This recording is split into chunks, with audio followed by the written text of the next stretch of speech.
السلام علیکم ورحمۃ اللہ وبرکاتہ۔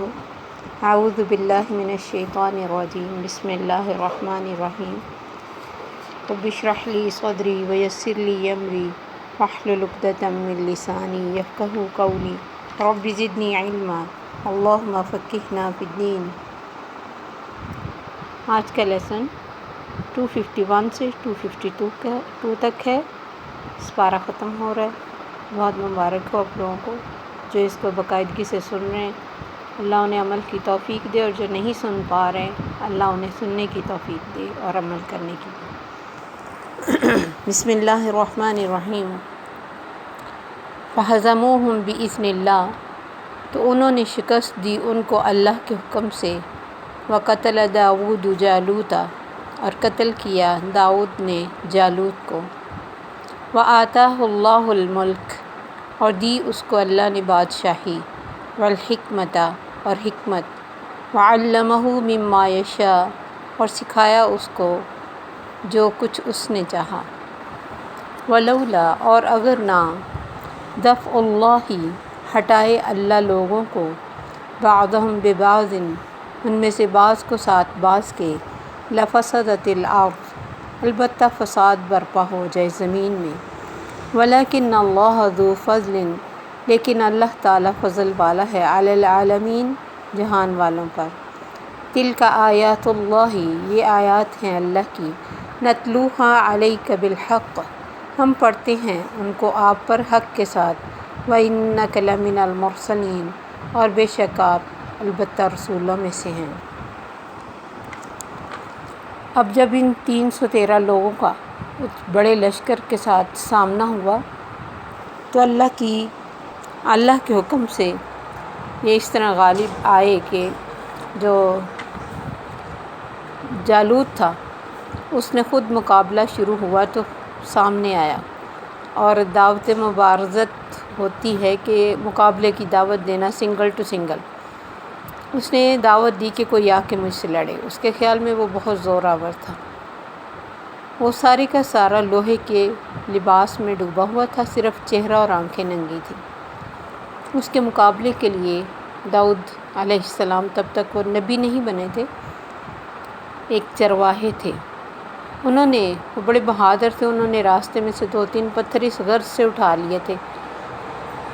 یہ 2-3 پتھر انہوں نے اپنے جیسے تیر کمان میں رکھ کے چلاتے، اس طرح کی کوئی چیز تھی ان کے، فلاخن جس کو کہتے، اس سے جالوت پر حملہ کیا۔ یہ پتھر اس کی پیشانی پر لگے اور اس کے سر کو چیرتے ہوئے پیچھے نکل گئے گدی تک، جس سے جالوت مر کر گر پڑا۔ اس واقعے سے جالوت کے لشکر کے حوصلے پست ہو گئے، اور طالوت کے اس مختصر لشکر کو اللہ تعالیٰ نے فتح عطا فرمائی۔ اور یہ سب اللہ کے حکم سے ہوا۔ تو اللہ فرماتے انہوں نے ان کو شکست دی اللہ کے حکم سے۔ وہ اکیلا ہی شکست دینے کے لیے کافی ہے۔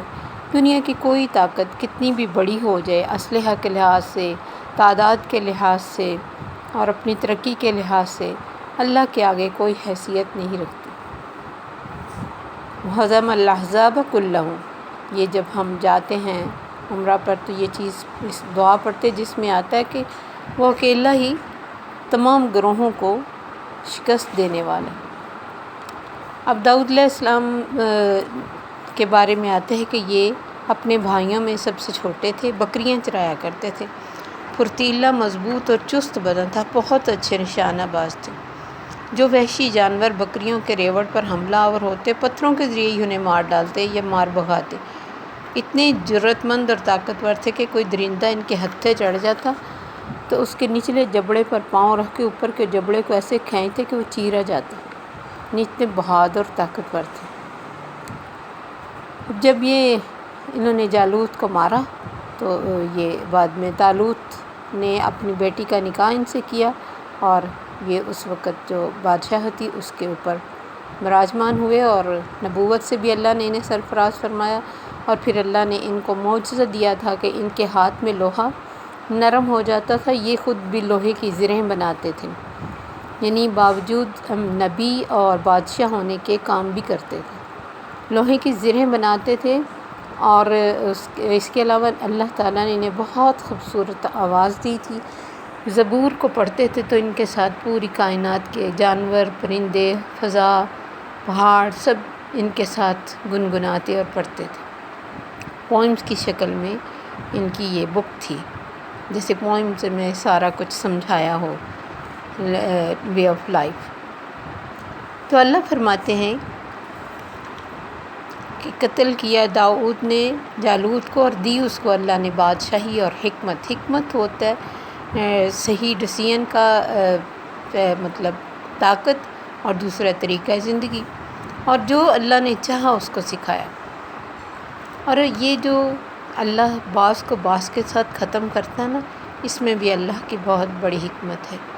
اللہ فرماتے اگر میں لوگوں کو بعض لشکروں کو بعض کے ساتھ ختم نہ کروں تو زمین میں تو فساد برپا ہو جائے، کیونکہ جو زمین میں فسادی بنتا ہے یا اوپر آ جاتا ہے اس کے دل میں یہی آ جاتا ہے کہ سب دنیا کو اپنی لپیٹ میں لے لوں۔ آپ سیم اسی طرح کی جو مائنڈ سیٹ ہے آپ امریکہ کا دیکھ سکتے ہیں کہ وہ کسی بھی طاقت کو ابھرنے نہیں دینا چاہتا اور سب کو اپنے قبضے میں لینا چاہتا ہے، چاہے خود سے سنبھالا نہ جائے، لیکن یہ حرص اور لالچ ہوتی کہ سب پر قبضہ کر لو، سب ہمارے حکم سے چلیں۔ یہ ایک شیطانی سا ایٹیٹیوڈ ہے۔ جب انسان بہت زیادہ دولت مند یا بہت زیادہ کوئی رتبہ حاصل کر لیتا ہے تو پھر وہ سب کو اپنے نیچے لگانا چاہتا ہے۔ تو اسی مینٹیلٹی کو ختم کرنے کے لیے، اسی مائنڈ سیٹ کو ختم کرنے کے لیے اللہ پھر بعض بڑے لشکروں کو بعض چھوٹوں سے پٹواتا ہے کہ تمہیں پتہ چلے کہ بڑا تو رب ہے، تم بڑے نہیں ہو۔ اور جس طرح اللہ تعالیٰ نے بدر میں کافروں کے بڑے لشکر کو مسلمانوں سے پٹوایا اور تھوڑے سے لوگوں نے 1-1.5 لاکھ لوگوں نے مکہ فتح کر لیا۔ تو یہ اللہ کی قدرت ہے۔ اگر لوگوں کو اللہ ان کے حال پر ہی چھوڑ دے تو زمین میں اتنا فساد ہو جائے یہ کسی کو جینے نہ دے۔ جیسے فرعون نے پورے بنی اسرائیل پر اور ان کے لوگوں پر قبضہ کیا ہوا تھا تو اپنی مرضی کرتا، کبھی ان کے بیٹے مرواتا، کبھی اپنے سارے گھروں کے کام اور بڑے بڑے کام عمارتیں بنوانے کے سب ان سے لیتا، اور ان کی کوئی حیثیت نہیں تھی۔ جس طرح غلام اور لونڈیاں نبی صلی اللہ علیہ وسلم کے آنے سے پہلے جانوروں کی طرح بکتے تھے۔ تو جو بھی فساد کے اوپر آتا ہے پھر اس کے کوئی اینڈ نہیں ہوتا، وہ فساد فی الارض میں آگے سے آگے جاتا ہے، اس کے اندر شیطانیت بھر جاتی ہے اور اس کا کوئی اینڈ نہیں ہوتا۔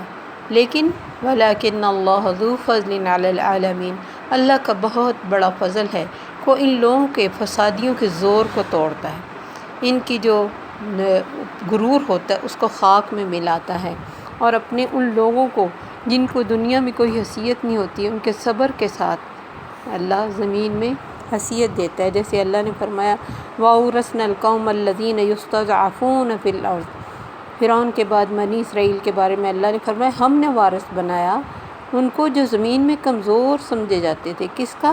ان کے گھروں کا، ان کی محلوں کا، ان کی بڑی بڑی ٹیکنالوجیز کا، سب کا وارث بنا دیا بغیر کسی محنت کے۔ تو یہ اللہ کی دین ہے۔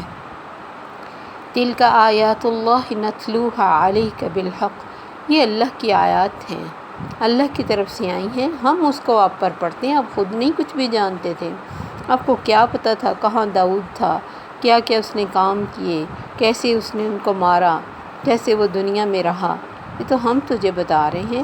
وَإِنَّكَ لَمِنَ الْمُرْسَلِينَ، اور اس میں بھی کوئی شک نہیں، آپ بھی البتہ رسولوں میں سے ہیں۔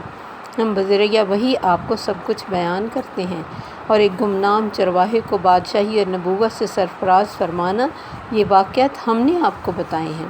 ماضی کے ٹھیک ٹھیک حالات لوگوں کو بتانا یقیناً آپ کی رسالت پر ایک بہت بڑی دلیل ہے، کیونکہ وہی الہی کے علاوہ آپ کے پاس کوئی ایسا ذریعہ نہیں تھا جس کی بنا پر آپ ایسے پچھلے واقعات جو ہزاروں سال پرانے تھے دوسروں کو بتا سکتے۔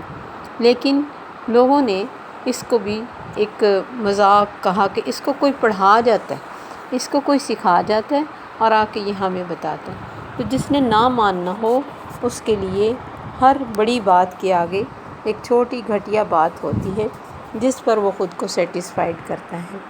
تو یہ واقعہ ہمیں یہ بتاتا ہے کہ زندگی میں کبھی بھی ڈس ہارٹ نہیں ہونا چاہیے، نہ اپنے آپ کو کمزور سمجھنا چاہیے۔ اگر ہم اللہ کے ساتھ جڑے ہیں تو اللہ سے بڑی کسی کی طاقت نہیں، اور اللہ کسی کو بھی کسی وقت آزمانے کے بعد اونچا لے جا سکتا ہے، اس کے لیے کوئی مشکل نہیں۔